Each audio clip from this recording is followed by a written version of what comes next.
अथ तृतीयोऽध्यायः। अर्जुन उवाच ध्यायसि चेत् कर्मणस्ते मता बुद्धिः जनार्दन तत्किं कर्मणि घोरे मां नियोजयसि केशव।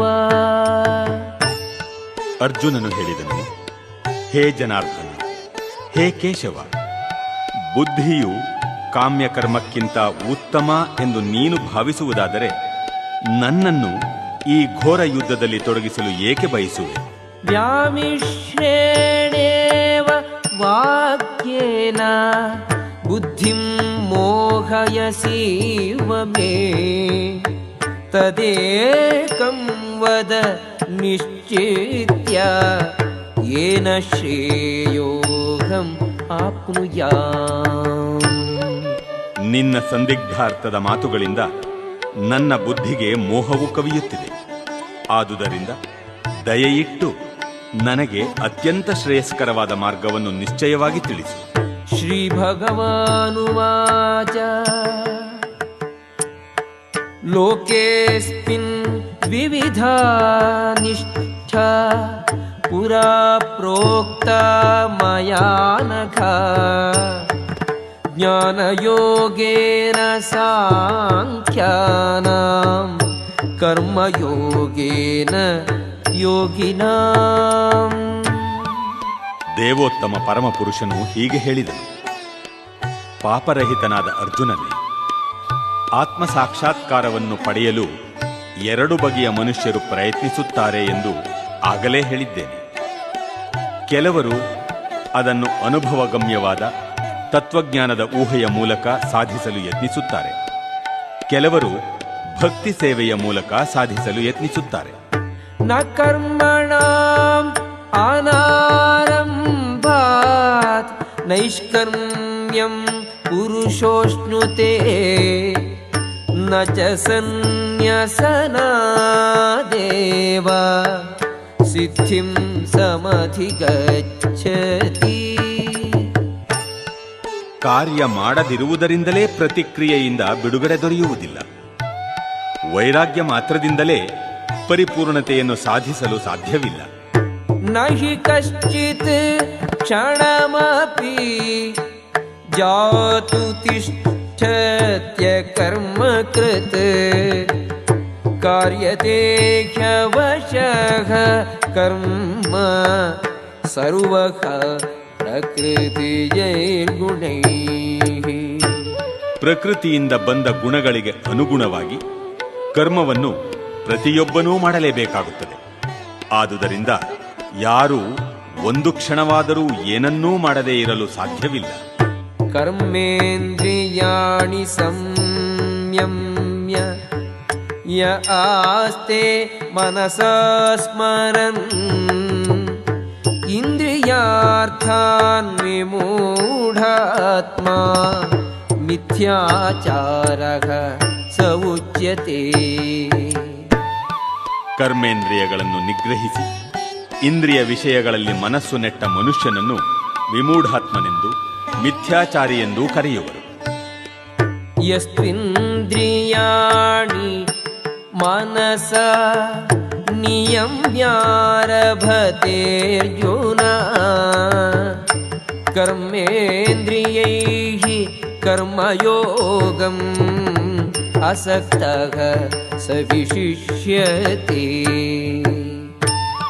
ಇದಕ್ಕೆ ಪ್ರತಿಯಾಗಿ ಪ್ರಾಮಾಣಿಕನಾದ ಮನುಷ್ಯನು ಕ್ರಿಯಾಶಾಲಿಯಾದ ಇಂದ್ರಿಯಗಳನ್ನು ಮನಸ್ಸಿನಿಂದ ನಿಗ್ರಹಿಸಲು ಪ್ರಯತ್ನಿಸಿ ಕೃಷ್ಣ ಪ್ರಜ್ಞೆಯಲ್ಲಿ ಕರ್ಮಯೋಗವನ್ನು ಅನಾಸಕ್ತನಾಗಿ ಪ್ರಾರಂಭಿಸಿದರೆ ಅವನು ಎಷ್ಟೋ ಉತ್ತಮನು. ನಿಯತಂ ಕುರು ಕರ್ಮತ್ವಂ ಕರ್ಮಜ್ಯಾಯೋಗ್ಯ ಕರ್ಮಣಃ ಶರೀರಯಾತ್ರಾಪಿ ಚ ತೇ ನ ಪ್ರಸಿದ್ಧೇದ ಕರ್ಮಣಃ. ನಿನ್ನ ನಿಯಮಿತ ಕರ್ಮವನ್ನು ಮಾಡು, ಏಕೆಂದರೆ ಹಾಗೆ ಮಾಡುವುದು ಕರ್ಮವನ್ನು ಮಾಡದಿರುವುದಕ್ಕಿಂತ ಉತ್ತಮ. ಕರ್ಮವನ್ನು ಮಾಡದೆ ದೇಹವನ್ನು ಉಳಿಸಿಕೊಳ್ಳುವುದೂ ಸಾಧ್ಯವಿಲ್ಲ. ಯಜ್ಞಾರ್ಥಾತ್ ಕರ್ಮಣೋನ್ಯತ್ರ ಲೋಕೋಯಂ ಕರ್ಮ ಬಂಧನಃ ತದರ್ಥಂ ಕರ್ಮ ಕೌಂತೇಯ ಮುಕ್ತ ಸಂಗಃ ಸಮಾಚರ. ವಿಷ್ಣುವಿಗಾಗಿ ಮಾಡಿದ ತ್ಯಾಗವೆಂದು ಕರ್ಮವನ್ನು ಮಾಡಬೇಕು. ಇಲ್ಲವಾದರೆ ಕರ್ಮವು ಇಹಬಂಧನವನ್ನು ಸೃಷ್ಟಿ ಮಾಡುತ್ತದೆ. ಆದುದರಿಂದ ಕೌಂತೇಯ, ಭಗವಂತನ ತೃಪ್ತಿಗಾಗಿ ನಿನ್ನ ನಿಯತ ಕರ್ತವ್ಯಗಳನ್ನು ಮಾಡು. ಆ ರೀತಿಯಲ್ಲಿ ನೀನು ಬಂಧನದಿಂದ ಸದಾ ಮುಕ್ತನಾಗಿರುತ್ತೀಯ. ಸಹ ಯಜ್ಞಾಃ ಪ್ರಜಾ ಸೃಷ್ಟ್ವಾ ಪುರೋವಾಚ ಪ್ರಜಾಪತಿಃ ಅನೇನ ಪ್ರಸವಿಷ್ಯಧ್ವಂ ಯೇಷ ವೋಸ್ತ್ವಿಷ್ಟ ಕಾಮಧುಕ್. ಸೃಷ್ಟಿಯ ಪ್ರಾರಂಭದಲ್ಲಿ ಸಕಲ ಜೀವಿಗಳ ಪ್ರಭುವು ಮನುಷ್ಯರ ಮತ್ತು ದೇವತೆಗಳ ಪೀಳಿಗೆಗಳನ್ನು ವಿಷ್ಣುವಿಗಾಗಿ ಯಜ್ಞಗಳೊಂದಿಗೆ ಕಳುಹಿಸಿಕೊಟ್ಟನು. ಅವರಿಗೆ, ಈ ಯಜ್ಞದಿಂದ ಸುಖವಾಗಿರಿ, ಇದನ್ನು ನಡೆಸಿದರೆ ನಿಮಗೆ ಇಷ್ಟಕಾಮಗಳೆಲ್ಲ ಸಿದ್ಧಿಸುತ್ತವೆ ಮತ್ತು ಮುಕ್ತಿ ಸಾಧನೆಯು ಕೈಗೂಡುತ್ತದೆ ಎಂದು ಹೇಳಿದರು. ದೇವಾನ್ ಭಾವಯತನೇನ ತೇ ದೇವಾ ಭಾವಯಂತು ವಃ ಪರಸ್ಪರಂ ಭಾವಯಂತಃ ಶ್ರೇಯಃ ಪರಮವಾಪ್ಸ್ಯಥ. ಈ ಯಜ್ಞಗಳಿಂದ ಸಂತುಷ್ಟರಾದ ದೇವತೆಗಳು ನಿಮ್ಮನ್ನು ಸಂತೋಷಪಡಿಸುತ್ತಾರೆ. ಹೀಗೆ ಮನುಷ್ಯನ ಮತ್ತು ದೇವತೆಗಳ ಪರಸ್ಪರ ಸಹಕಾರದಿಂದ ಎಲ್ಲರಿಗೂ ಸಮೃದ್ಧಿಯುಂಟಾಗುತ್ತದೆ. ಇಷ್ಟಾನ್ ಭೋಗಾನ್ ಹೀವೋ ದೇವಾ ದಾಸ್ಯಂತೆ ಯಜ್ಞಭಾವಿತಾಃ ತೈರ್ದತ್ತಾನ್ ಅಪ್ರದಾಯೇಭ್ಯೋ ಯೋ ಭುಂಕ್ತೇಸ್ತೇನ ಏವ ಸಃ. ಬದುಕಿನ ವಿವಿಧ ಅಗತ್ಯಗಳ ಪೂರೈಕೆಯ ಹೊಣೆ ಹೊತ್ತಿರುವ ದೇವತೆಗಳು ಯಜ್ಞದ ಆಚರಣೆಯಿಂದ ಸುಪ್ರೀತರಾಗಿ ನಿಮ್ಮ ಎಲ್ಲ ಅಗತ್ಯಗಳನ್ನು ಪೂರೈಸುವರು. ಆದರೆ ಈ ವರಗಳನ್ನು ದೇವತೆಗಳಿಗೆ ಅರ್ಪಿಸದೆ ಅನುಭವಿಸುವವನು ನಿಜವಾಗಿಯೂ ಕಳ್ಳನೇ. ಯಜ್ಞಶಿಷ್ಟಾಶಿನಃ ಸಂತೋ ಮುಚ್ಯಂತೆ ಸರ್ವಕಿಲ್ಬಿಷೈಃ ಭುಂಜತೆ ತೇ ತ್ವಘಂ ಪಾಪಾಃ ಯೇ ಪಚಂತ್ಯಾತ್ಮಕಾರಣಾತ್. ಭಗವಂತನ ಭಕ್ತರು ಎಲ್ಲ ಬಗೆಯ ಪಾಪಗಳಿಂದಲೂ ಬಿಡುಗಡೆ ಹೊಂದುತ್ತಾರೆ, ಏಕೆಂದರೆ ಅವರು ಯಜ್ಞದ ಶೇಷವನ್ನು ಊಟ ಮಾಡುತ್ತಾರೆ. ವೈಯಕ್ತಿಕ ಸಂತೋಷಕ್ಕೋಸ್ಕರ ಪಾಕ ಮಾಡಿಕೊಳ್ಳುವವರು ಖಂಡಿತವಾಗಿಯೂ ಪಾಪವನ್ನೇ ಊಟ ಮಾಡುತ್ತಾರೆ. ಅನ್ನದ್ಭವಂತಿ ಭೂತಾನಿ ಪರ್ಜನ್ಯಾದನ್ನ ಸಂಭವಃ ಯಜ್ಞಾದ್ಭವತಿ ಪರ್ಜನ್ಯೋ ಯಜ್ಞಃ ಕರ್ಮ ಸಮುದ್ಭವಃ. ಎಲ್ಲ ಜೀವಿಗಳು ಆಹಾರ ಧಾನ್ಯಗಳಿಂದ ಬದುಕುತ್ತವೆ. ಧಾನ್ಯಗಳನ್ನು ಮಳೆ ಉತ್ಪತ್ತಿ ಮಾಡುತ್ತದೆ. ಯಜ್ಞದ ಆಚರಣೆಯಿಂದ ಮಳೆಯಾಗುತ್ತದೆ. ಯಜ್ಞವು ನಿಯತ ಕರ್ಮಗಳಿಂದ ಉದ್ಭವಿಸುತ್ತದೆ. ಕರ್ಮ ಬ್ರಹ್ಮೋದ್ಭವಂ ವಿದ್ಧಿ ಬ್ರಹ್ಮಾಕ್ಷರ ಸಮುದ್ಭವಂ ತಸ್ಮಾತ್ ಸರ್ವಗತಂ ಬ್ರಹ್ಮ ನಿತ್ಯಂ ಯಜ್ಞೇ ಪ್ರತಿಷ್ಠಿತಂ. ವೇದಗಳಲ್ಲಿ ನಿಯಂತ್ರಿತವಾದ ಕರ್ಮಗಳನ್ನು ವಿಧಿಸಿದೆ. ವೇದಗಳು ದೇವೋತ್ತಮ ಪರಮ ಪುರುಷನಿಂದ ನೇರವಾಗಿ ವ್ಯಕ್ತವಾಗಿವೆ. ಆದುದರಿಂದ ಸರ್ವಾಂತರ್ಯಾಮಿ ಪರಬ್ರಹ್ಮನು ನಿತ್ಯವಾಗಿ ಯಜ್ಞ ಕರ್ಮಗಳಲ್ಲಿ ಪ್ರತಿಷ್ಠಿತನಾಗಿರುತ್ತಾನೆ. ಏವಂ ಪ್ರವರ್ತಿತಂ ಚಕ್ರಂ ನಾನುವರ್ತಯತೀಹ ಯಹ ಅಘಾಯುಃ ಇಂದ್ರಿಯಾರಾಮೋ ಮೋಘಂ ಪಾರ್ಥ ಸಜೀವತಿ.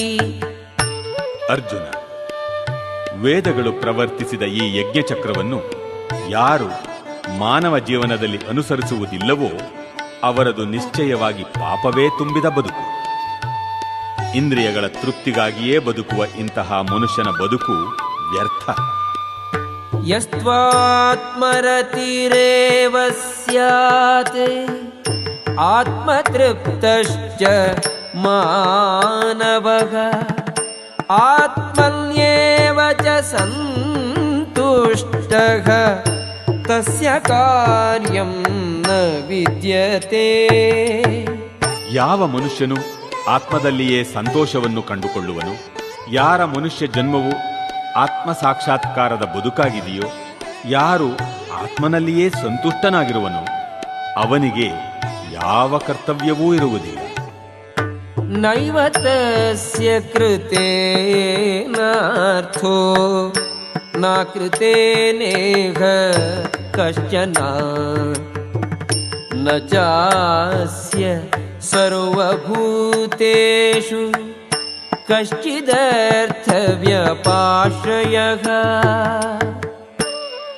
ಆತ್ಮ ಸಾಕ್ಷಾತ್ಕಾರವನ್ನು ಸಾಧಿಸಿದವನಿಗೆ ನಿಯಮಿತ ಕರ್ಮಗಳ ಅನುಷ್ಠಾನದಲ್ಲಿ ಯಾವ ಉದ್ದೇಶವೂ ಇರುವುದಿಲ್ಲ.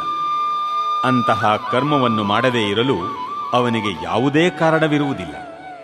ಆತನು ಬೇರೊಬ್ಬ ಜೀವಿಯನ್ನು ಅವಲಂಬಿಸಲು ಕಾರಣವೂ ಇರುವುದಿಲ್ಲ. ತಸ್ಮಾದಸಕ್ತಃ ಸತತಂ ಕಾರ್ಯಂ ಕರ್ಮ ಸಮಾಚರ ಅಸಕ್ತೋ ಹ್ಯಾಚರನ್ ಕರ್ಮ ಪರಮಾಪ್ನೋತಿ ಪೂರುಷಃ. ಆದುದರಿಂದ ಕರ್ಮಫಲದಲ್ಲಿ ಆಸಕ್ತಿ ಇಲ್ಲದೆ ಕರ್ತವ್ಯ ಎಂದು ಕರ್ಮವನ್ನು ಮಾಡಬೇಕು. ಅನಾಸಕ್ತ ಕರ್ಮದಿಂದ ಮನುಷ್ಯನು ಪರಮಪ್ರಭುವನ್ನು ಹೊಂದಬಹುದು.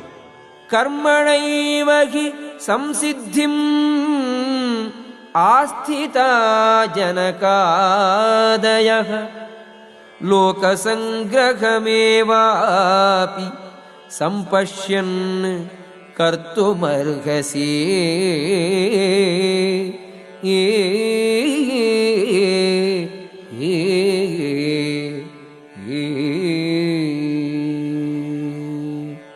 ಜನಕನಂತಹ ರಾಜರು ನಿಯಮಿತ ಕರ್ಮಗಳನ್ನು ಮಾಡುವುದರಿಂದಲೇ ಪರಿಪೂರ್ಣತೆಯನ್ನು ಪಡೆದರು.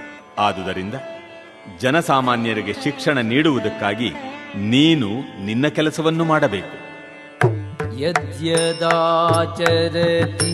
ಶ್ರೇಷ್ಠಃ ತತ್ತದೇವೇತರೋ ಜನಃ ಸ ಯತ್ಪ್ರಮಾಣಂ ಕುರುತೆ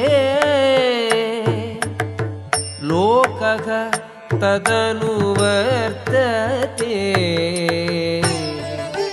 ಶ್ರೇಷ್ಠನಾದವನು ಹೇಗೆ ನಡೆದರೆ ಹಾಗೆ ಸಾಮಾನ್ಯ ಜನರು ಅನುಸರಿಸುತ್ತಾರೆ. ಮೇಲ್ಪಂಕ್ತಿಯಾದ ತನ್ನ ಕಾರ್ಯಗಳಿಂದ ಆತನು ಯಾವುದನ್ನು ಪ್ರಮಾಣವನ್ನಾಗಿ ಮಾಡುತ್ತಾನೋ ಅದನ್ನೇ ಲೋಕವು ಅನುಸರಿಸುತ್ತದೆ. ನ ಮೇ ಪಾರ್ಥಾಸ್ತಿ ಕರ್ತವ್ಯಂ ತ್ರಿಷು ಲೋಕೇಷು ಕಿಂಚನ ನಾನವಾಪ್ತಂ ಅವಾಪ್ತವ್ಯಂ ವರ್ತಯೇವ ಚ ಕರ್ಮಣಿ. ಪಾರ್ಥನೆ, 3 ಲೋಕಗಳಲ್ಲಿಯೂ ನನಗೆ ನಿಯತವಾದ ಯಾವುದೇ ಕಾರ್ಯವಿಲ್ಲ. ನಾನು ಬಯಸುವ ವಸ್ತು ಯಾವುದೂ ಇಲ್ಲ. ನಾನು ಪಡೆಯಬೇಕಾದದ್ದು ಏನೂ ಇಲ್ಲ. ಆದರೂ ನಾನು ನಿಯಮಿತ ಕರ್ತವ್ಯಗಳಲ್ಲಿ ನಿರತನಾಗಿದ್ದೇನೆ.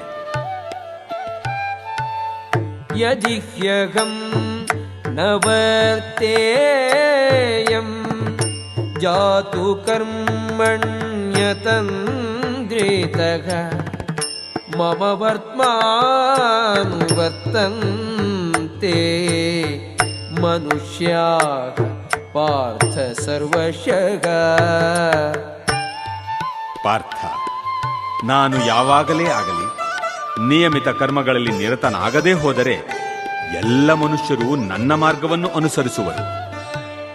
ಉತ್ಸೀದೇಯುಃ ಇಮೇ ಲೋಕಾಃ ನ ಕುರ್ಯಾಂ ಕರ್ಮ ಚೇದಹಂ ಸಂಕರಸ್ಯ ಚ ಕರ್ತಾಸ್ಯಾಂ ಉಪಹನ್ಯಾಂ ಇಮಾಃ ಪ್ರಜಾಃ. ನಾನು ನಿಯಮಿತ ಕರ್ತವ್ಯವನ್ನು ಮಾಡದಿದ್ದರೆ ಈ ಲೋಕಗಳೆಲ್ಲ ನಾಶವಾಗುವುವು. ನಾನೇ ವರ್ಣಸಂಕರಕ್ಕೆ ಕಾರಣನಾಗುತ್ತೇನೆ. ಅದರಿಂದಾಗಿ ನಾನೇ ಎಲ್ಲ ಜೀವಿಗಳ ಶಾಂತಿಯನ್ನು ನಾಶ ಮಾಡುತ್ತೇನೆ.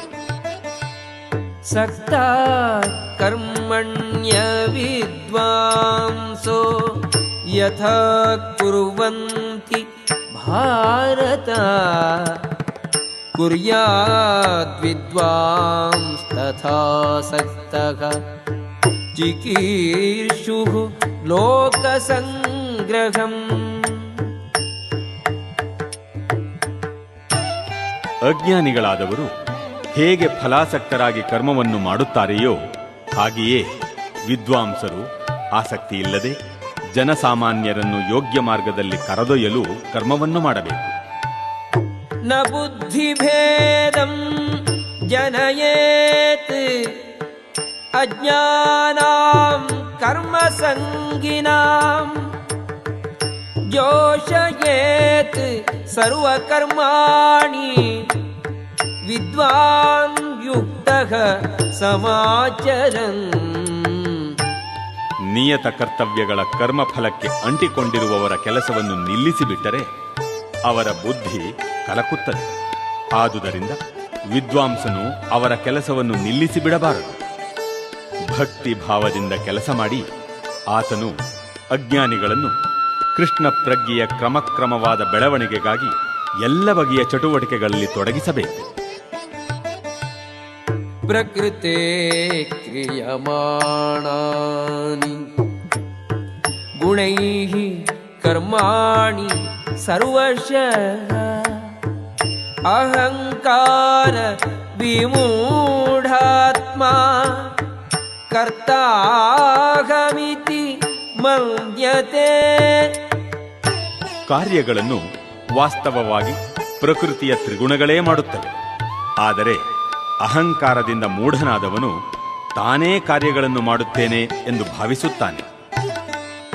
ತತ್ವವಿತ್ತು ಮಹಾಬಾಹೋ ಗುಣಕರ್ಮ ವಿಭಾಗಯೋಃ ಗುಣಾಃ ಗುಣೇಷು ವರ್ತಂತ ಇತಿ ಮತ್ವಾ ನ ಸಜ್ಜತೆ. ಹೇ ಮಹಾಬಾಹುವಾದ ಅರ್ಜುನ, ಪರಮ ಸತ್ಯವನ್ನು ತಿಳಿದವನು ಇಂದ್ರಿಯಗಳಲ್ಲಿ ಮತ್ತು ಇಂದ್ರಿಯ ತೃಪ್ತಿಯಲ್ಲಿ ತೊಡಗುವುದಿಲ್ಲ. ಅವನಿಗೆ ಭಕ್ತಿ ಸೇವೆ ಮತ್ತು ಫಲದಾಸೆ ಇರುವ ಕರ್ಮ ಇವುಗಳಲ್ಲಿನ ವ್ಯತ್ಯಾಸವು ತಿಳಿದಿರುತ್ತದೆ.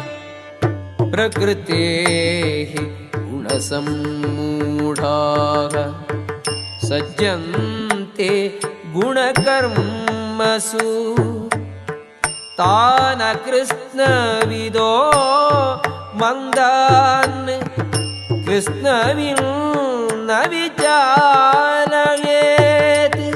ಪ್ರಕೃತಿಯ ಗುಣಗಳಿಂದ ಮೂಢರಾದ ಅಜ್ಞಾನಿಗಳು ಸಂಪೂರ್ಣವಾಗಿ ಐಹಿಕ ಚಟುವಟಿಕೆಗಳಲ್ಲಿ ತನ್ಮಯರಾಗುತ್ತಾರೆ. ಕೆಲಸ ಮಾಡುವವರ ಅಜ್ಞಾನದಿಂದ ಈ ಕರ್ತವ್ಯಗಳು ಕೆಳಮಟ್ಟದವಾದರೂ ವಿವೇಕಿಗಳು ಅವರನ್ನು ವಿಚಲಗೊಳಿಸಲು ಪ್ರಯತ್ನಿಸಬಾರದು. ಮಯಿ ಸರ್ವಾಣಿ ಕರ್ಮಾಣಿ ಸನ್ಯಸ್ಯಾಧ್ಯಾತ್ಮಚೇತಸ ನಿರಾಶೀಃ ನಿರ್ಮಮೋ ಭೂತ್ವಾ ಯುಧ್ಯಸ್ವ ವಿಗತಜ್ವರಃ.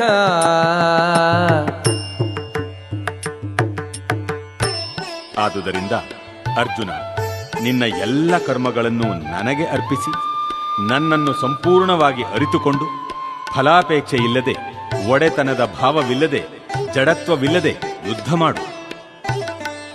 ये मे मतम् इदं नित्यम् अनुतिष्ठन्ति मानवाः श्रद्धावन्तो न सूयन्तो मुच्यन्ते तेऽपि कर्मभिः. ನನ್ನ ಅಪ್ಪಣೆಗೆ ಅನುಸಾರವಾಗಿ ತಮ್ಮ ಕರ್ತವ್ಯಗಳನ್ನು ನಿರ್ವಹಿಸಿ ಈ ಬೋಧನೆಯನ್ನು ಅಸೂಯೆ ಇಲ್ಲದೆ ಶ್ರದ್ಧೆಯಿಂದ ಅನುಸರಿಸುವವರು ಕರ್ಮಫಲದ ಬಂಧನದಿಂದ ಮುಕ್ತರಾಗುತ್ತಾರೆ. ये त्वेतदभ्यसूयन्तो नानुतिष्ठन्ति मे मतम् सर्वज्ञान विमूढांस्तान् विद्धि नष्टान चेतसगा. ಯಾರು ಅಸೂಯೆಯಿಂದ ಈ ಬೋಧನೆಗಳನ್ನು ಅಲಕ್ಷಿಸುವರೋ ಮತ್ತು ಅವನ್ನು ಅನುಸರಿಸುವುದಿಲ್ಲವೋ ಅವರು ಯಾವ ತಿಳುವಳಿಕೆಯೂ ಇಲ್ಲದವರು, ವಿಮೂಢರು ಎಂದು ಭಾವಿಸಬೇಕು. ಪರಿಪೂರ್ಣತೆಗಾಗಿ ಅವರು ಪಡುವ ಶ್ರಮವೆಲ್ಲ ನಾಶವಾಗುವುದು. ಸದೃಶಂ ಚೇಷ್ಟತೆ ಸ್ವಸ್ಯಾಗ ಪ್ರಕೃತೇಃ ಜ್ಞಾನವಾನಪಿ ಪ್ರಕೃತಿಂ ಯಾಂತಿ ಭೂತಾನಿ ನಿಗ್ರಹಃ ಕಿಂ ಕರಿಷ್ಯತಿ. ಪ್ರತಿಯೊಬ್ಬನೂ ತಾನು ತ್ರಿಗುಣಗಳಿಂದ ಪಡೆದ ಸ್ವಭಾವಕ್ಕೆ ಅನುಗುಣವಾಗಿ ನಡೆಯುತ್ತಾನೆ. ಆದ್ದರಿಂದ ತಿಳುವಳಿಕೆಯುಳ್ಳವನೂ ಕೂಡ ತನ್ನ ಸ್ವಭಾವಕ್ಕೆ ಅನುಗುಣವಾಗಿ ಕಾರ್ಯನಡೆಸುತ್ತಾನೆ. ನಿಗ್ರಹದಿಂದ ಫಲವೇನು? ಇಂದ್ರಿಯಸ್ಯೇಂದ್ರಿಯಸ್ಯಾರ್ಥೇ ರಾಗದ್ವೇಷೌ ವ್ಯವಸ್ಥಿತೌ ತಯೋರ್ನ ವಶಮಾಗಚ್ಚೇತ್ ತೌ ಹ್ಯಸ್ಯ ಪರಿಪಂಥಿನೌ. ಇಂದ್ರಿಯಗಳು ಮತ್ತು ಅವುಗಳ ವಿಷಯಗಳಿಗೆ ಸಂಬಂಧಿಸಿದಂತೆ ರಾಗದ್ವೇಷಗಳನ್ನು ನಿಯಂತ್ರಿಸುವ ತತ್ವಗಳಿವೆ. ಮನುಷ್ಯನು ಇಂತಹ ರಾಗದ್ವೇಷಗಳ ವಶನಾಗಬಾರದು, ಏಕೆಂದರೆ ಆತ್ಮಸಾಕ್ಷಾತ್ಕಾರದ ಮಾರ್ಗದಲ್ಲಿ ಅವು ಅಡ್ಡಿಗಳು. ಶ್ರೇಯಾನ್ ಸ್ವಧರ್ಮೋ ವಿಗುಣಃ ಪರಧರ್ಮಾತ್ ಸ್ವನುಷ್ಠಿತಾತ್ ಸ್ವಧರ್ಮೇ ನಿಧನಂ ಶ್ರೇಯಃ ಪರಧರ್ಮೋ ಭಯಾವಹಃ. ತನ್ನ ನಿಯತ ಕರ್ತವ್ಯಗಳನ್ನು ತಪ್ಪಾಗಿಯಾದರೂ ನಿರ್ವಹಿಸುವುದು ಪರಧರ್ಮವನ್ನು ಪರಿಪೂರ್ಣವಾಗಿ ಮಾಡುವುದಕ್ಕಿಂತ ಉತ್ತಮವಾದದ್ದು. ಸ್ವಧರ್ಮದಲ್ಲಿ ನಾಶವು ಮತ್ತೊಬ್ಬರ ಧರ್ಮವನ್ನು ಆಚರಿಸುವುದಕ್ಕಿಂತ ಉತ್ತಮ, ಏಕೆಂದರೆ ಪರಧರ್ಮವು ಭಯಂಕರವಾದದ್ದು. ಅರ್ಜುನ ಉವಾಚ ಅಥ ಕೇನ ಪ್ರಯುಕ್ತೋಯಂ ಪಾಪಂ ಚರತಿ ಪೂರುಷಃ ಅನಿಚ್ಛನ್ನಪಿ ವಾರ್ಷ್ಣೇಯ ಬಲಾದಿವ ನಿಯೋಜಿತಃ.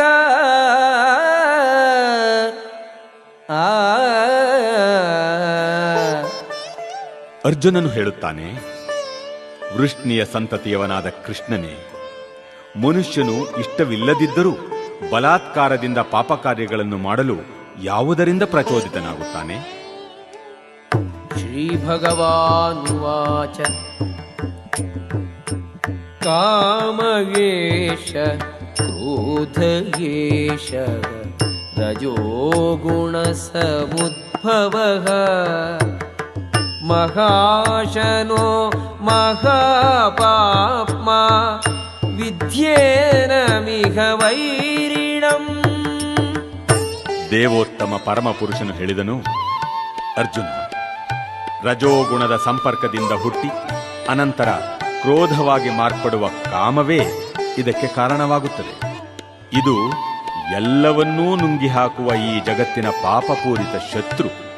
ಧೂಮೇನಾವ್ರಿಯತೆ ವನ್ನಿಃ ಯಥಾದರ್ಶೋ ಮಲೇನ ಚ ಯಥೋಲ್ಬೇನಾವೃತ ತಥಾ ತೇನೇದಮಾವೃತಂ. ಹೊಗೆಯು ಬೆಂಕಿಯನ್ನು ಮುಚ್ಚುವಂತೆ, ಧೂಳು ಕನ್ನಡಿಯನ್ನು ಮುಚ್ಚುವಂತೆ, ಗರ್ಭಕೋಶವು ಭ್ರೂಣವನ್ನು ಮುಚ್ಚುವಂತೆ ವಿವಿಧ ಪ್ರಮಾಣಗಳ ಕಾಮವು ಜೀವಿಯನ್ನು ಮುಚ್ಚುತ್ತದೆ. ಆವೃತಂ ಜ್ಞಾನಮೇತೇನ ಜ್ಞಾನಿನೋ ನಿತ್ಯವೈರಿಣ ಕಾಮರೂಪೇಣ ಕೌಂತೇಯ ದುಷ್ಪೂರೇಣ ಅನಲೇನ ಚ. ಹೀಗೆ ಪ್ರಾಜ್ಞನಾದ ಜೀವಿಯ ಶುದ್ಧ ಪ್ರಜ್ಞೆಯನ್ನು ಅವನ ನಿತ್ಯ ವೈರಿಯು ಕಾಮರೂಪದಿಂದ ಆವರಿಸುತ್ತದೆ. ಅದಕ್ಕೆ ತೃಪ್ತಿ ಎನ್ನುವುದೇ ಇಲ್ಲ, ಅದು ಅಗ್ನಿಯಂತೆ ಉರಿಯುತ್ತಿರುತ್ತದೆ. ಇಂದ್ರಿಯಾಣಿ ಮನೋಬುದ್ಧಿಃ ಅಸ್ಯಾಧಿಷ್ಠಾನಂ ಮುಚ್ಯತೆ ಏತೈರ್ ವಿಮೋಹಯತ್ಯೇಷಃ ಜ್ಞಾನಮಾವೃತ್ಯ ದೇಹಿನಂ. ಈ ಕಾಮಕ್ಕೆ ಇಂದ್ರಿಯಗಳು, ಮನಸ್ಸು ಮತ್ತು ಬುದ್ಧಿ ಆವಾಸ ಸ್ಥಾನಗಳು. ಅವುಗಳ ಮೂಲಕ ಕಾಮವು ಜೀವಿಯ ಜ್ಞಾನವನ್ನು ಆವರಿಸಿ ಅವನನ್ನು ದಿಕ್ಕುಗೆಡಿಸುತ್ತದೆ. ತಸ್ಮಾತ್ ತ್ವಮಿಂದ್ರಿಯಾಣ್ಯಾದೌ ನಿಯಮ್ಯ ಭರತರ್ಷಭ ಪಾಪ್ಮಾನಂ ರಜಗಿಹ್ಯೇನಂ ಜ್ಞಾನ ವಿಜ್ಞಾನ ನಾಶನಂ.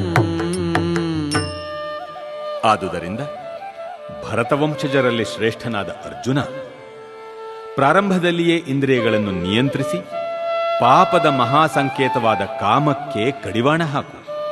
ಜ್ಞಾನ ಮತ್ತು ಆತ್ಮ ಸಾಕ್ಷಾತ್ಕಾರಗಳನ್ನು ನಾಶ ಮಾಡುವ ಈ ಕಾಮವನ್ನು ಧ್ವಂಸ ಮಾಡು.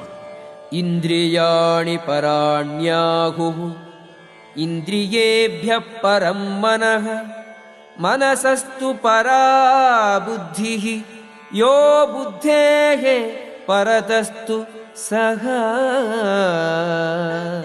ಕ್ರಿಯಾಶಾಲಿಯಾದ ಇಂದ್ರಿಯಗಳು ಜಡವಸ್ತುವಿಗಿಂತ ಶ್ರೇಷ್ಠ, ಮನಸ್ಸು ಇಂದ್ರಿಯಗಳಿಗಿಂತ ಶ್ರೇಷ್ಠ, ಬುದ್ಧಿಯು ಮನಸ್ಸಿಗಿಂತ ಇನ್ನೂ ಬಹುಶ್ರೇಷ್ಠ ಮತ್ತು ಆತ್ಮನು ಬುದ್ಧಿಗಿಂತ ಬಹುಶ್ರೇಷ್ಠನು. ಏವಂ ಬುದ್ಧೇಃ ಪರಂ ಬುದ್ಧ್ವಾ ಸಂಸ್ತಭ್ಯಾತ್ಮಾನಂ ಆತ್ಮನಾ ಜಹಿ ಶತ್ರುಂ ಮಹಾಬಾಹೋ ಕಾಮರೂಪಂ ದುರಾಸದಂ.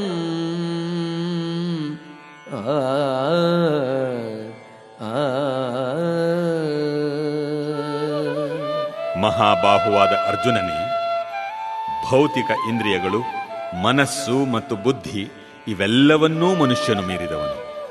ಇದನ್ನು ಅರಿತು ಮನಸ್ಸನ್ನು ಉದ್ದೇಶಪೂರ್ವಕವಾದ ಅಲೌಕಿಕ ಬುದ್ಧಿಯಿಂದ, ಕೃಷ್ಣ ಪ್ರಜ್ಞೆಯಿಂದ ದೃಢಗೊಳಿಸಬೇಕು. ಹೀಗೆ ಆಧ್ಯಾತ್ಮಿಕ ಶಕ್ತಿಯಿಂದ ಎಂದೂ ತೃಪ್ತಿಪಡಿಸಲು ಸಾಧ್ಯವಿಲ್ಲದ ಈ ಕಾಮ ಎಂಬ ವೈರಿಯನ್ನು ಗೆಲ್ಲಬೇಕು. ಓಂ ತಸ್ಸದಿತಿ ಶ್ರೀಮದ್ಭಗವದ್ಗೀತಾಸು ಉಪನಿಷತ್ಸು ಬ್ರಹ್ಮವಿದ್ಯಾಯಾಂ ಯೋಗಶಾಸ್ತ್ರೇ ಶ್ರೀಕೃಷ್ಣಾರ್ಜುನ ಸಂವಾದೇ ಕರ್ಮಯೋಗೋ ನಾಮ ತೃತೀಯೋಧ್ಯಾಯಃ.